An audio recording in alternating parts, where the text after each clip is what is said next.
Bueno, pues lo primero agradeceros a todos los empresarios estar aquí en esta jornada en la que ya nos ha puesto el vicepresidente segundo la base sobre la ley del suelo y sobre los planes que van a desarrollar, pero siempre que hablamos de vivienda hay una reflexión que nos hacemos, ¿no? Que es todo lo que hace falta cuando se va a construir vivienda, cuando se va a realizar actuaciones de este tipo, todo lo que hace falta tener alrededor, porque no solo es construir vivienda, que los promotores los hacéis muy bien y luego hablaremos de ello de manera intensa, pero antes bueno, pues quiero dar el paso a presentaros a los ponentes de esta mesa, a Juan Antonio Piles, el director general de Desarrollo de Negocio del Grupo Bertolín, a Alfonso Novo, el gerente de Ferrocarriles de la Generalitat Valenciana, y a Iván Molina, el delegado institucional de Iberdrola en la Comunidad Valenciana.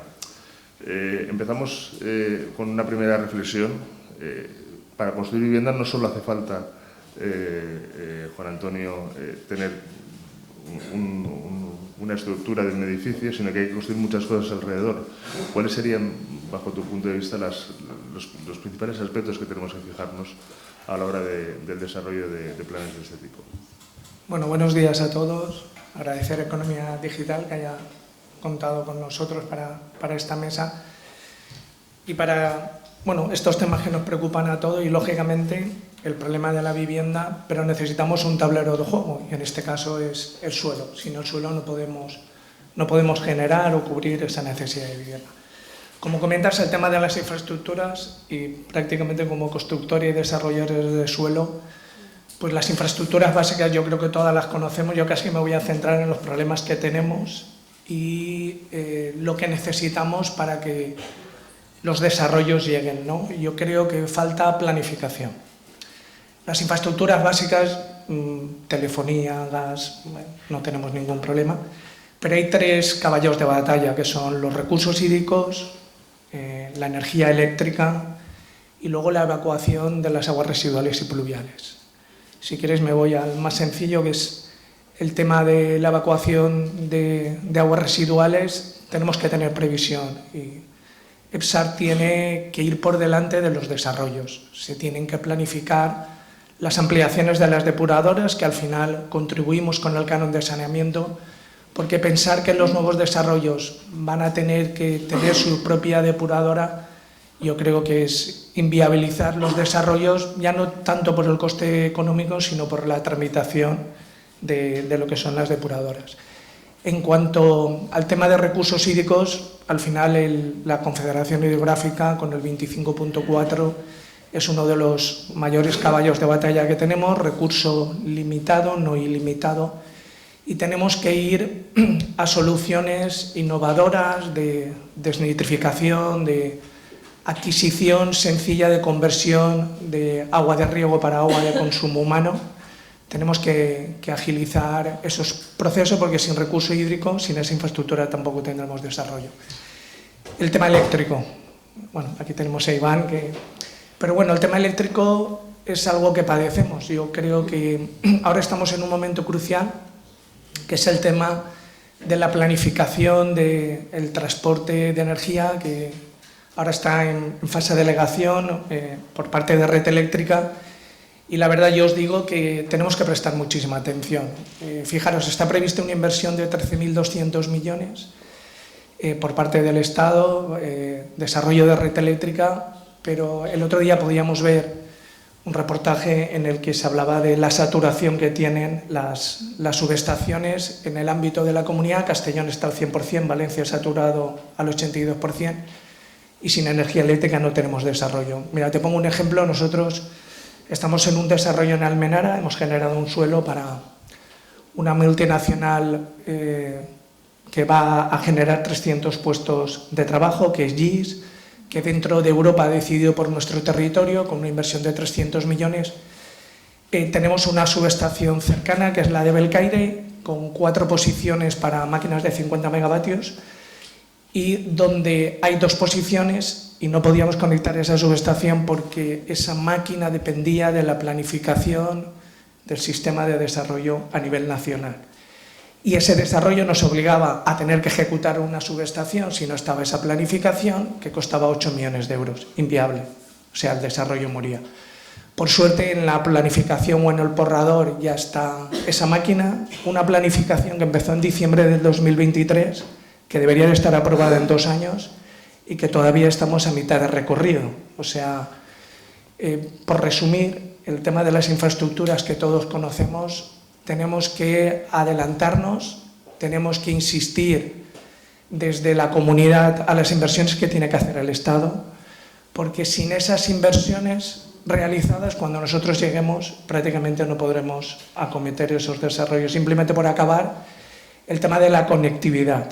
Hoy en día los desarrollos al final generan tráfico, eso todos lo sabemos, y tienen que evacuar ese tráfico a través de las redes del Estado. Sabéis que el 9 de octubre salió el nuevo reglamento de carreteras, de la Ley de Carreteras del 2015, donde la verdad hay que leerlo porque se genera un problema que todos conocemos, que es el tema de la saturación de las vías. Todos vemos cómo están las vías estatales, la A3, el bypass.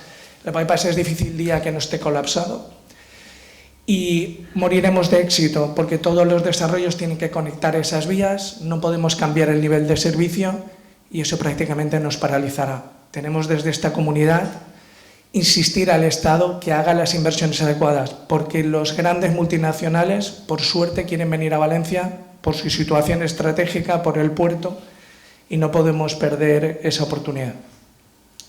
Continuamos, aunque ha habido varias alusiones, y me imagino que luego en vuestras intervenciones matizaréis o aportaréis, mejor dicho. Me gustaría, Alfonso, conocer tu perspectiva de, desde el punto de partida que teníamos, ¿no? Para construir viviendas, uno de los aspectos que además en los informes que se han dicho aquí en Cámara de Comercio se han repetido reiteradamente, ¿no? La necesidad de tener transporte público. ¿Cómo veis desde Ferrocarrils los futuros necesarios desarrollos de vivienda? Sí, bueno, muchas gracias, buenos días. Y gracias por esa introducción, porque yo, claro, iba a plantear un poco qué hago yo en esta mesa, donde el título creo que es la vivienda que necesita y el desarrollo inmobiliario. Pero yo creo que está muy vinculado, ¿no? Yo creo que sinceramente, al final, el desarrollo inmobiliario y el transporte público son una relación absolutamente fundamental. Y yo creo que cada vez más, esto es una opinión personal, pero bueno, basada lógicamente en todas las experiencias que hemos ido teniendo, tanto ustedes o vosotros como nosotros. Al final, bueno, pues los beneficios que una buena red de transporte público tiene sobre el desarrollo inmobiliario, yo creo que son importantes, ¿no? Desde la mayor accesibilidad es importante para el desarrollo inmobiliario. El aumento del valor de la propiedad incide directamente sobre el desarrollo inmobiliario, que es consecuencia de tener una buena red de comunicaciones. Y dentro de lo que cabe, con independencia de la mejoría de todas estas redes de infraestructura, que son competencia del Estado, competencia de la comunidad autónoma, o incluso en algún punto competencias municipales, el transporte público yo creo que es absolutamente importantísimo. De hecho, se generan desarrollos y la incidencia es mucho mayor cuando todo el desarrollo que se está planteando desde el punto de vista inmobiliario gira en torno a buenos puntos de conexión de red intermodal, de conexión de vehículo privado con red de transporte público, ya sea ferroviario, o sea a través de las redes de autobuses. La reducción del tráfico y el evitar las congestiones es importante para el desarrollo inmobiliario. Y en definitiva lo que conseguiríamos pues sería un desarrollo más sostenible. Es importante la integración del transporte público en el desarrollo inmobiliario, puesto que son absolutamente vitales, es absolutamente imprescindible para que efectivamente esas propuestas que se hagan desde el desarrollo inmobiliario tengan una incidencia positiva a la hora de comercializar cualquier desarrollo inmobiliario. Generan más interés por parte del particular. Es mucho más atractivo a la hora de comercializar y efectivamente tiene una menor incidencia. Por eso muchas veces se habla de la compactación de las ciudades, compactación de las poblaciones, porque es mucho más fácil ofrecer un transporte público operativo ágil, ligero y eficaz en ciudades compactadas que en ciudades un poco diseminadas.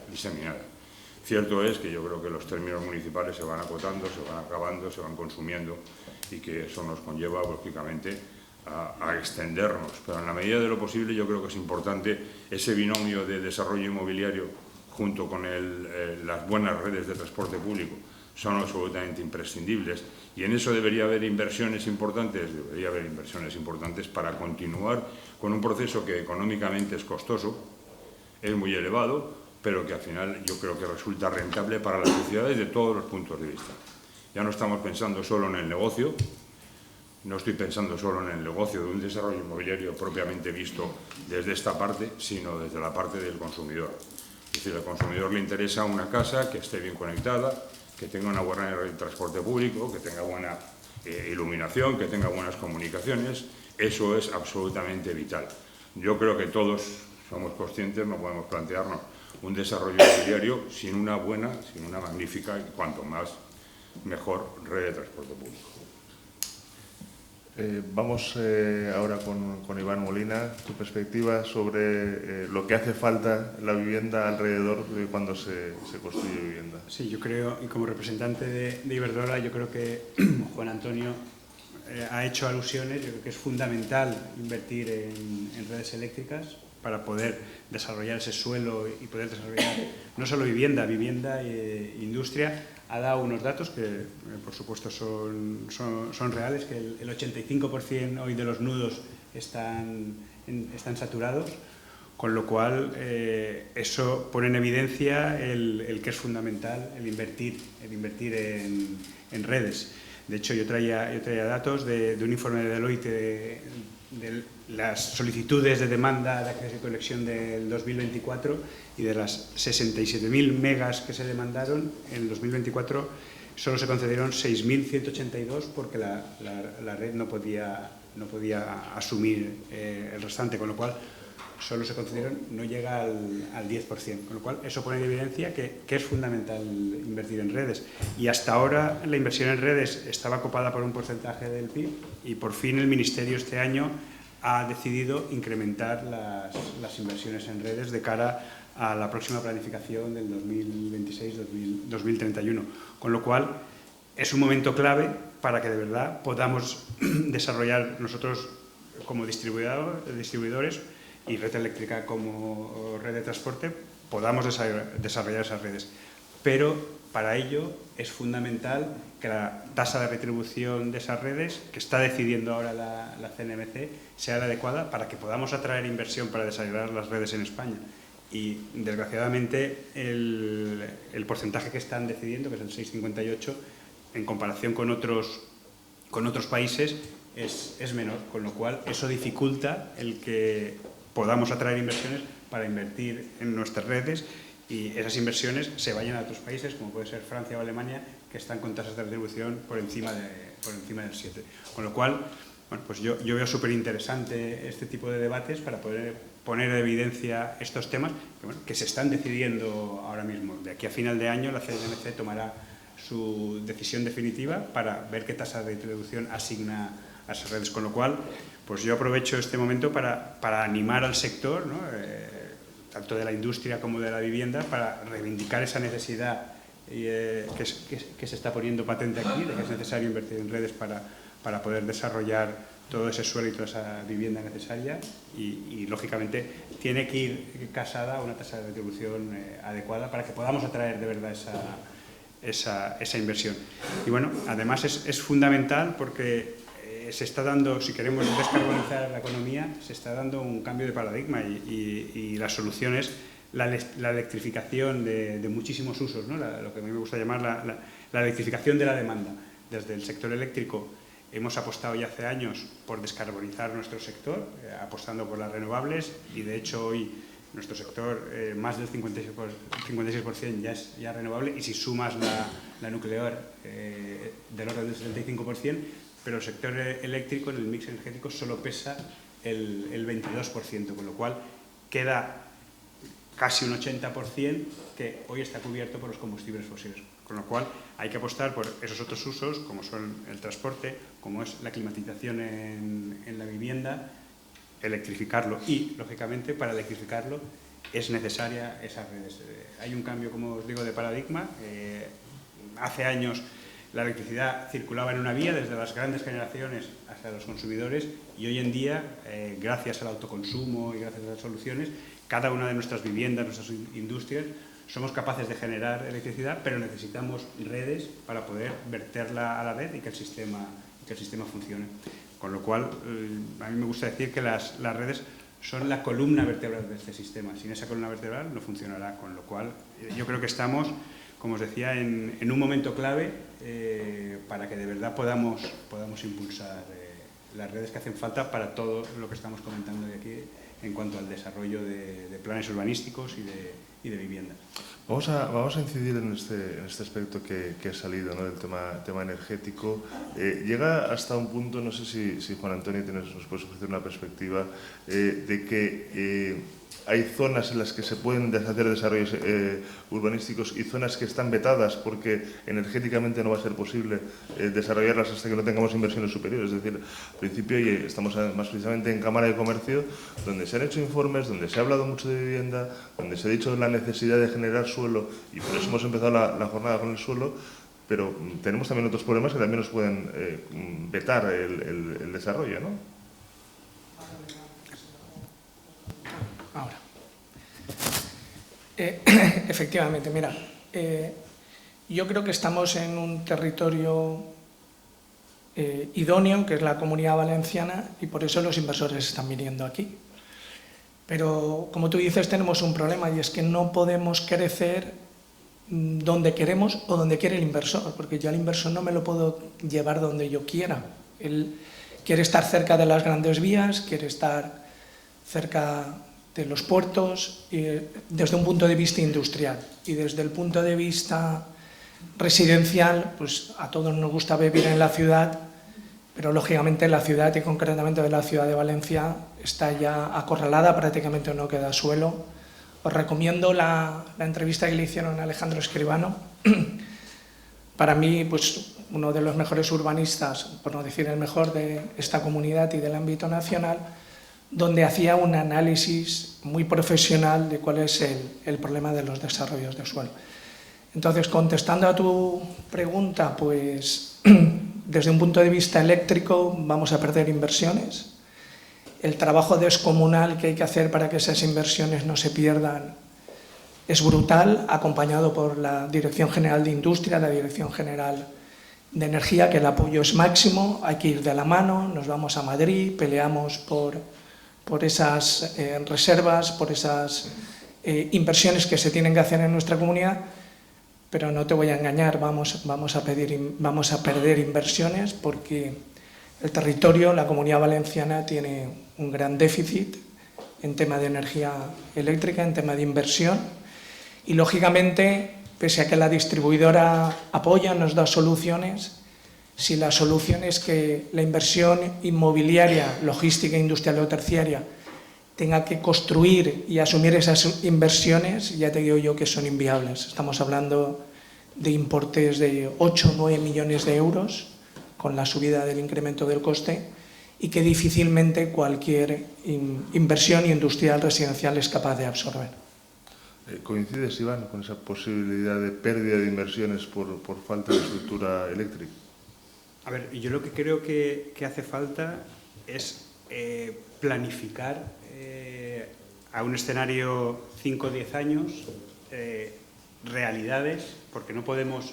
El problema es que hay muchísimas solicitudes que están copando nudos y que probablemente esos desarrollos tarden años en hacerse o no se hagan, con lo cual yo creo que, como os decía, estamos en un momento clave, se está decidiendo la planificación de los próximos 5 años, con lo cual todos los sectores, nosotros de hecho estamos colaborando muchísimo con la Generalitat para, como distribuidoras, solicitar lo que hace falta de red de transporte para poder acometer todas las solicitudes que tenemos en cuanto a red de distribución.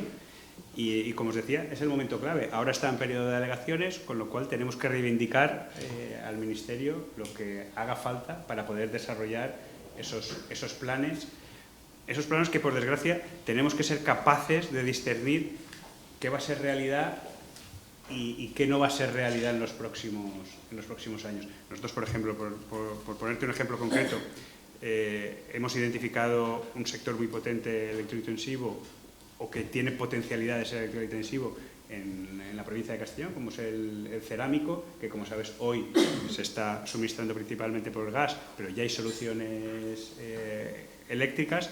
Bueno, pues se ha hecho un estudio de qué necesidades de red harían falta para los próximos años si todo el sector cerámico se electrificase, y bueno, y hay una planificación que de aquí al 2030, simplemente con la red de distribución que tenemos ahora, estaría cubierto.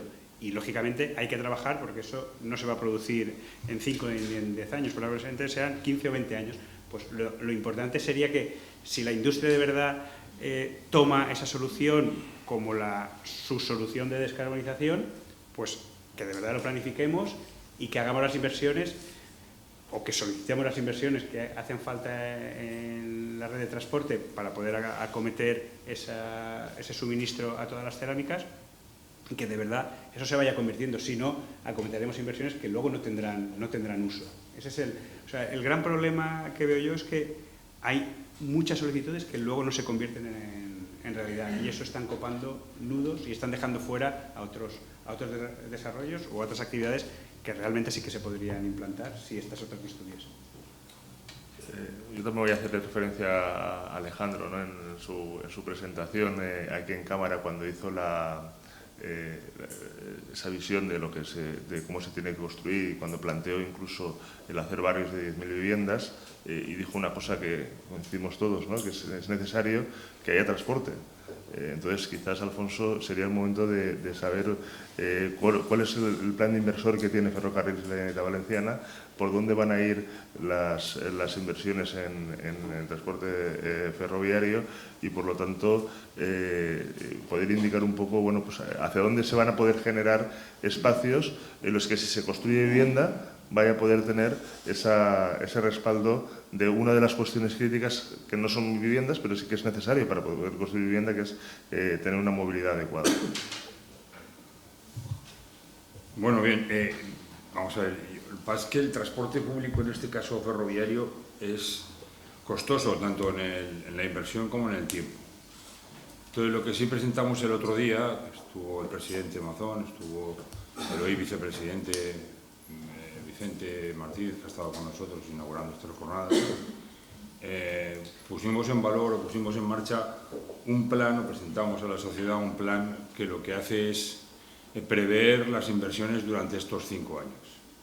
Es decir, nosotros lo hicimos de forma escalonada, en año por año, pero que no tiene por qué ser así al final. Lo que sí estamos planteando, porque hay que ser conscientes del coste que supone inversiones en ferrocarril, en toda la infraestructura del ferrocarril, desde el balasto que se pone debajo de las vías hasta el final de la catenaria, pasando por todos los mecanismos necesarios para que eso funcione con garantías, con seguridad y con eficacia, pero sí que hay que mantenerlo y preverlo eso para los próximos 5 años. Entonces, aquí hablábamos de una inversión de más de 800 millones de euros, necesario para mantener con todas las condiciones de seguridad lo que tenemos y que ha estado durante un tiempo olvidado.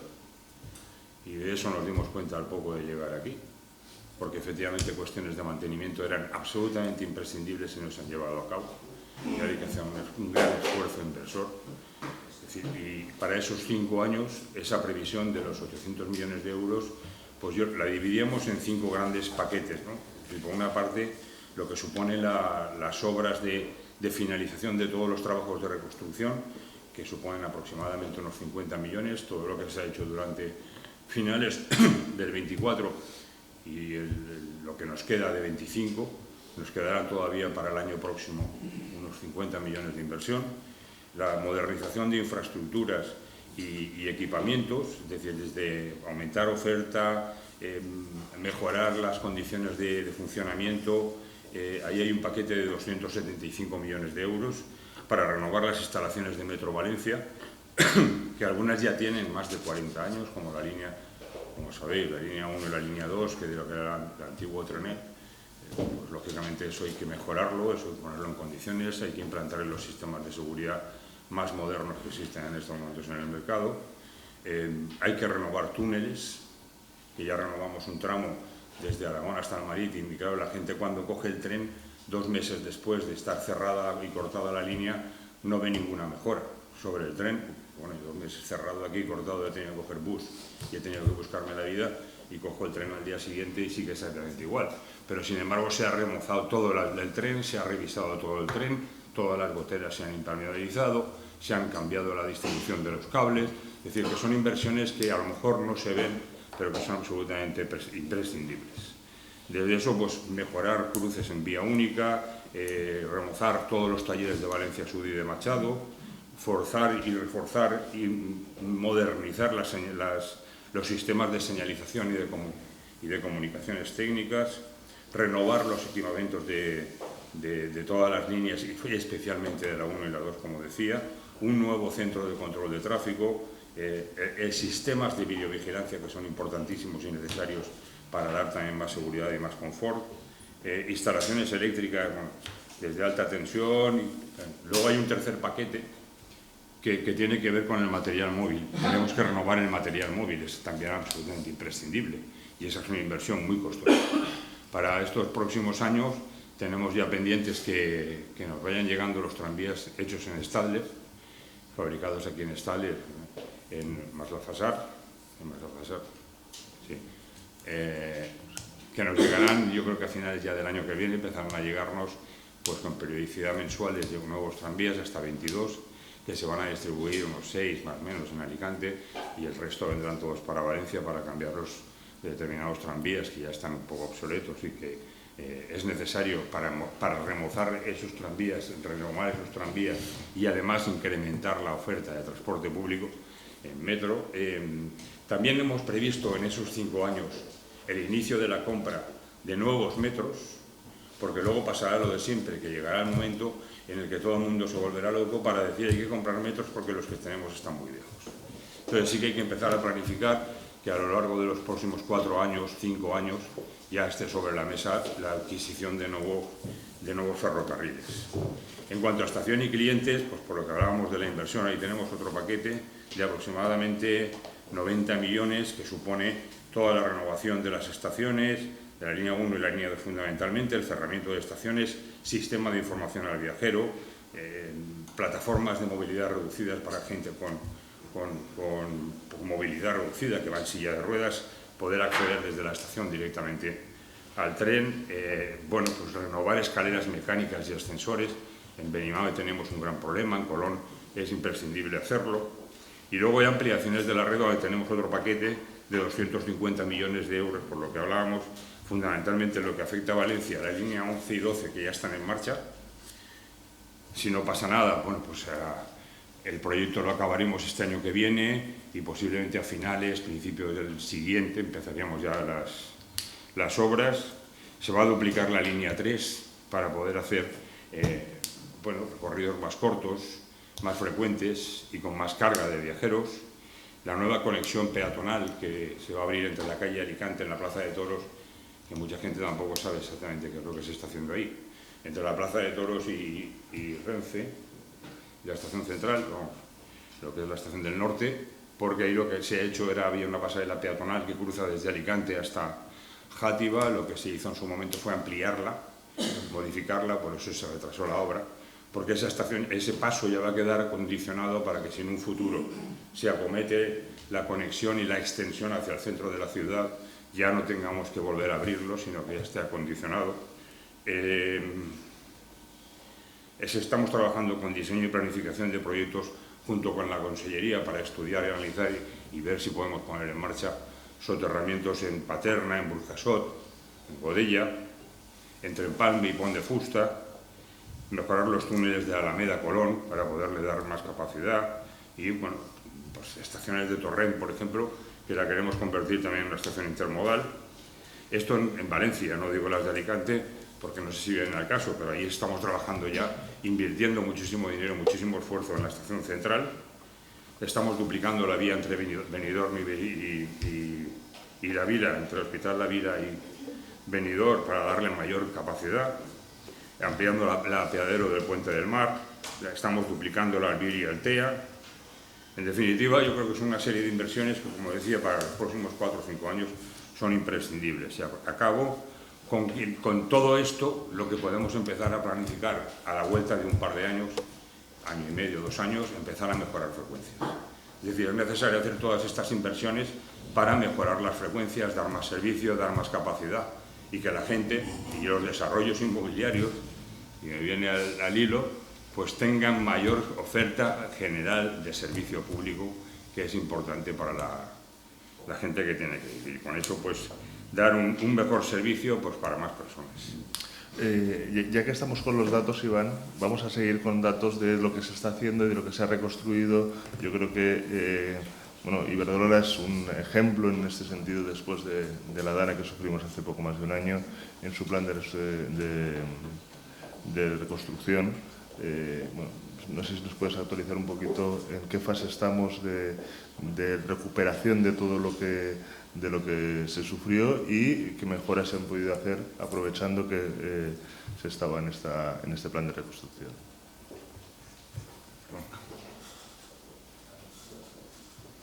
Perfecto. Pues bueno, para el que no lo sepa, lo que estaba comentando Julián es el plan Ilumina, que es el plan que, con toda la afección que sufrió la red eléctrica en la zona Dana, es el plan que activamos prácticamente inmediatamente, porque repusimos los 180.000 clientes que se vieron afectados por la Dana en prácticamente 72 horas.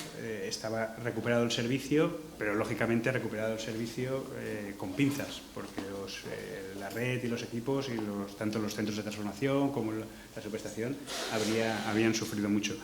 Con lo cual, establecimos un plan, que es el plan que llamamos Ilumina, con una inversión de D&D, nuestra empresa de distribución, de 100 millones de euros, con el objetivo que el 90% de ese plan estuviese ejecutado en el 2025 y acabar el 100% en el 2026.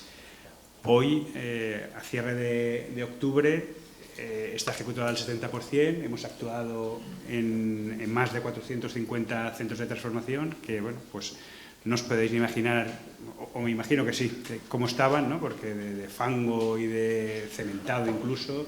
O sea, que está siendo una labor ingente. Hemos movilizado a más de 1.000 operarios de distintas contratas para poder ejecutarlo. De hecho, dentro de ID, con el fin de no interferir en la labor de inversiones habituales en redes, hemos creado un equipo específico de 35 personas para liderar este plan Ilumina. Y como os decía, hemos actuado hasta la fecha en más de 450 centros de transformación, en más de 300 apoyos. Estamos enterrando líneas que eran aéreas para que, en el caso de que venga otro evento extremo, pueda resistirlo. Y lo que estamos haciendo, en definitiva, no es solo reconstruir la red, sino que estamos mejorándola. Cuando esta red esté acabada, nos gusta decir que va a ser la red de futuro en otras zonas, ¿no? Yo creo que la zona Dana de Valencia va a tener lo último, tanto en tecnología como en lecciones aprendidas para este tipo de eventos, y lo que ha supuesto que donde hemos podido, estamos levantando todos los equipos de los centros de transformación. En subestaciones, por ejemplo, las dos que estuvieron más afectadas, como son las de Quart de Poblet y el polígono industrial de Quart de Poblet y de Ribarroja, estamos elevando toda la subestación 1,5 metros y instalando equipos más compactos para que, si viniese otra Dana, que Dios no quiera que venga de esta envergadura, pero bueno, que pudiese aguantar y verse mucho menos afectado. Hay un concepto que apuntó, lo recuerdo, José Luis Santa Isabel en marzo, en la jornada que hicimos en Torrent sobre la reconstrucción, que creo que es importante traerlo aquí, ¿no? Hablaba de la importancia de mallar las comunicaciones, ¿no? El ejemplo de red mallada, desde luego, es la eléctrica. Y creo que es una idea que, bueno, me gustaría que explicaras un poco qué consiste una red mallada, y luego pasaré al resto de miembros de la mesa, ¿qué otras infraestructuras podríamos mallar o qué otras cuestiones podríamos ampliar, ¿no? de seguir el ejemplo que permite encapsular los problemas en la red eléctrica, como puede hacer el caso de Iberdrola? Pues yo creo que gracias a que la red eléctrica es una red mallada, eso fue lo que posibilitó el que fuésemos capaces de dar servicio en 72 horas prácticamente al 100% de los afectados por la DANA. ¿Qué significa una red mallada? Pues una red, como su nombre indica, que está en cuadrícula y que para ir del punto A al punto B no solo tienes el camino de A a B, sino que puedes ir de A a C y de C a B, con lo cual si se te corta la línea A-B puedes tomar otra alternativa. De hecho, en la DANA, Catadao fue una de las zonas más afectadas, cayó red de alta tensión y pudimos dar servicio por otras zonas alternativas y no hubiera sido posible si no hubiera sido por esa red mallada. Y a mí, aparte de red mallada, me gustaría añadir otro término que es fundamental, que es la digitalización de las redes. En este plan Illumina estamos dándole una derivada mayor en cuanto a la digitalización de todos los equipos, porque eso es lo que te posibilita, sin tener que acceder al equipo, en un momento dado, poder tomar decisiones a distancia y poder recuperar el servicio, siempre y cuando, lógicamente, físicamente no se haya destrozado. Pero eso es fundamental también. Juan Antonio, ampliando, ¿no?, por lo que ha dicho Iván, ¿qué otras cuestiones podemos utilizar ese concepto de red mallada de digitalización que nos pueda hacer el que todo lo que rodea la vivienda pueda crear las condiciones necesarias para su desarrollo? El fundamental es el que comentaba Iván, ¿no? El que no dependamos de una subestación, el que tengamos interconectadas varias subestaciones por si una cae, que no perdamos el suministro, que lógicamente pues asociado al suministro van diferentes instalaciones, iluminación, y prácticamente sin suministro eléctrico la vivienda no funcionaría, ¿no? No funcionaría. El resto de servicios, prácticamente el servicio de agua potable, ¿no? El servicio de agua potable sí también es una red mallada. Hemos visto algunos puntos críticos con el tema de la DANA, determinadas conexiones que dejaron sin agua potable pues a estos suministros, como que es una infraestructura básica. El resto de infraestructuras ojalá pudiésemos mallar, pero lo veo difícil. Y aprovechando que dices, y aprovechando el tema de la DANA, el tema de las aguas pluviales, ¿no?, de los barrancos. Yo creo que igual que tenemos que planificar en sistema energético, tenemos que obligar desde el poder político a que las inversiones de los planes de cuenca se realicen. Yo recuerdo cuando acabé la carrera, cuando acabé caminos, que ya existían actuaciones estructurales sobre los barrancos. Tengo 25 años ya en el ámbito profesional y hay muchas que no están ejecutadas. No olvidemos que lo que ha ocurrido ha sido un tsunami, ha sido algo extraordinario. Fijaros que diseñamos las infraestructuras, en el caso de las presas, para periodos de retorno de 500 años y ya todos conocemos que el periodo de retorno fue 2000 años, o sea, ojalá no venga una DANA, estamos hablando de una probabilidad 1 cada 2000, ¿no? Pero yo digo, no perdamos el foco. La DANA ha ocurrido aquí, pero hay en otros sitios donde podría ocurrir. Es decir, depende de dónde caiga el efecto climático. Hay que insistir y más que mallar, esas infraestructuras se tienen que realizar, como comentaba Alfonso Novo, en el transporte son muy costosas, pero hay soluciones. Pues ahora el primer proyecto que sale es el Barranco de la Saleta, que prácticamente tiene una fase todavía de tramitación, pero necesitamos hacer nuevas presas, balsas de laminación. O sea, la cuenca que causó es una cuenca muy grande. Llovió en el peor sitio donde podía llover, que era en cabecera, pero lógicamente si esas obras estructurales hubiesen estado ejecutadas, ¿no?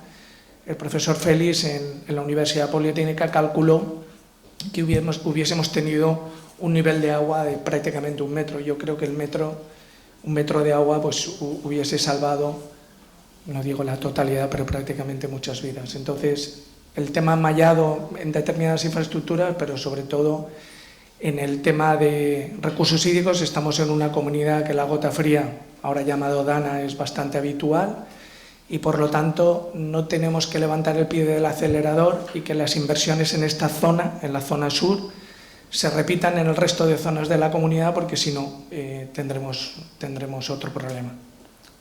Alfonso, ¿ves alguna forma de mejorar esa conectividad, esa resiliencia de las infraestructuras que se puedan llevar a cabo desde la Administración Autonómica?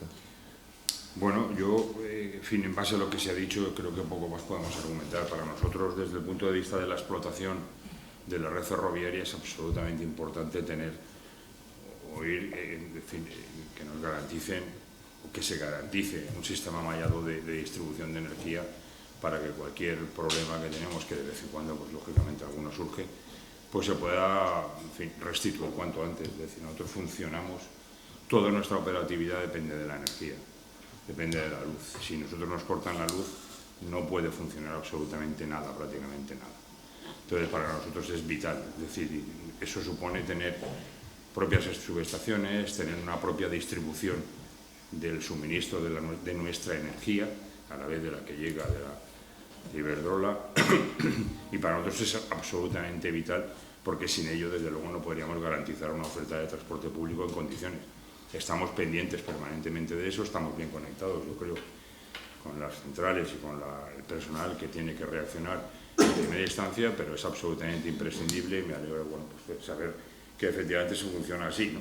Es decir, nosotros nuestra red la tenemos también mallada, es decir, que si al final tenemos algún corte en alguna línea, siempre existe alguna alternativa para poder utilizar el transporte público de manera que no te quedas completamente aislado.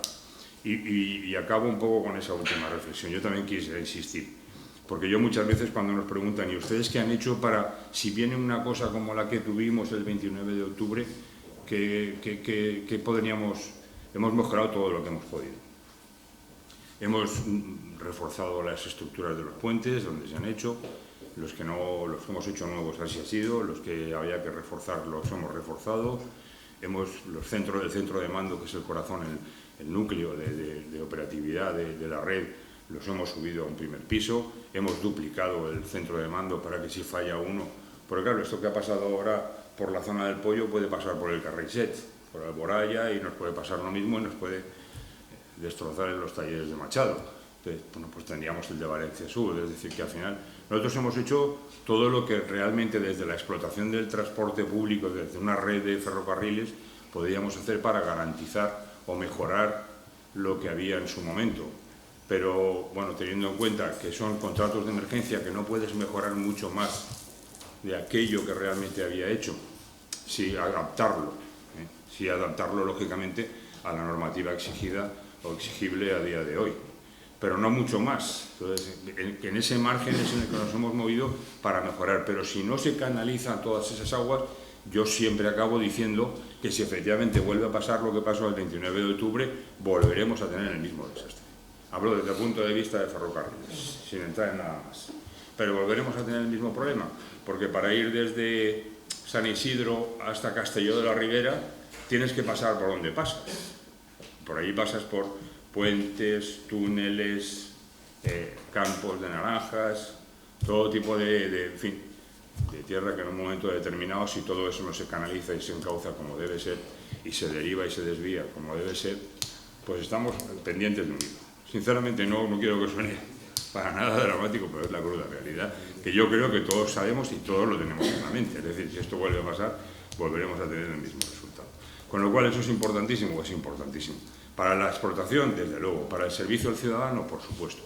Porque la única forma de garantizar todo eso es tener una buena red de transporte público, pero tener también un buen sistema de distribución general. En este caso que nos afecta, pues que los inmuebles estén donde están, que las obras se hagan donde tienen que estar y que la red funcione como debe funcionar. Juan Antonio, hay un aspecto que no quería, estamos ya terminando la mesa y que no quería dejar de comentar por vuestra experiencia como agente urbanizador integral, una reflexión sobre bueno, hemos empezado esta jornada viendo los planes que tiene de la ley del suelo el Gobierno valenciano, pero vosotros tenéis proyectos no de esta ley, sino de hace muchísimo tiempo. Entonces, me gustaría saber que hicieras un pequeño análisis sobre los elementos que han cambiado y que han entrado en juego desde cuando estáis retomando planes antiguos con la nueva normativa o la situación que vamos a tener a futuro. Bueno, yo creo que tiene que ser bienvenida por el sector, tal y como nos comentaba el conseller, y los puntos que ha estado tratando no puedo estar más de acuerdo, ¿no? Yo creo que en la Generalitat se han estado dando pasos y yo creo que el sector, desde Aproba y desde las diferentes asociaciones, se ha estado insistiendo mucho, porque al final yo creo que uno de los problemas que teníamos era la profesionalidad del sector. Yo al final allí en la universidad les explico a los alumnos que al final el suelo es la materia prima y hay que saber cuidarlo, hay que saber tratarlo y hay que entenderlo. Y luego la interacción con las diferentes administraciones. Al final, un punto importante, yo creo que lo que nos ha hecho estos desarrollos que estamos acometiendo es la profesionalización del sector, ¿no? Yo creo que eso es importante. Siempre digo que para esto de ser agente urbanizador, promotor inmobiliario, no te piden ningún carné, ¿no? Aquí cualquiera podía ser, ¿no? ¿Y cómo se ha regulado el mercado? Pues, hombre, pues porque el intrusismo que había desaparecido y sobre todo por la regulación bancaria, ¿eh? Los bancos ahora, ¿a quién dan dinero? Pues a ese profesional que les da seguridad y lógicamente hoy en día los bancos están apostando también, y lo deberían de haber hecho en su día, por aquellos desarrollos que tienen sentido, porque no tenían sentido muchos desarrollos. Y contestando a tu pregunta, ¿qué estamos haciendo? Pues lo que estamos haciendo es cogiendo desarrollos que estaban paralizados.